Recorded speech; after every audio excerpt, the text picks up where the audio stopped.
থমথমে পরিস্থিতি বিরাজ করছে থাইল্যান্ড কম্বোডিয়ার সীমান্ত জুড়ে। বৃহস্পতি আর শুক্রবারের পর শনিবারও একে অপরের ভূখণ্ডে হামলা চালিয়েছে দুই দেশ। থাই সরকারের দাবি, রকেট হামলায় বেশ কয়েকজন নিহত হয়েছেন। পাল্টা দাবি করেছে নমপেনও। ওদ্দার মিঞ্চেই প্রদেশে এক বৌদ্ধ মন্দিরে থাই যুদ্ধ বিমানের হামলায় নিহত হয়েছেন বেশ কয়েকজন বেসামরিক নাগরিক।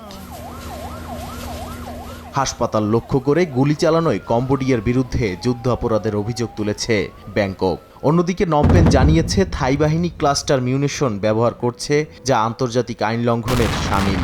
উভয় পক্ষই দাবি করছে তারা প্রথমে গুলি চালায়নি। জাতিসংঘ নিরাপত্তা পরিষদে এই ইস্যুতে বৈঠক হলেও কোনো আনুষ্ঠানিক বিবৃতি এখনও আসেনি।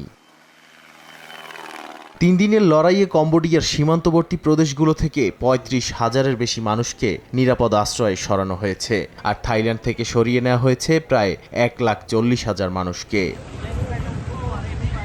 1100 শতকের প্রিয়া বিহার মন্দির ও তার আশপাশের এলাকা নিয়ে সংঘাতে জড়িয়েছে উভয় দেশ। 2008 সালে ইউনেস্কো যখন মন্দিরটিকে কম্বোডিয়ার বিশ্ব ঐতিহ্য হিসেবে স্বীকৃতি দেয়, তখন থেকেই নতুন করে উত্তপ্ত হয়ে ওঠে সীমান্ত বিরোধ। নাদিম মারজান, সময় সংবাদ।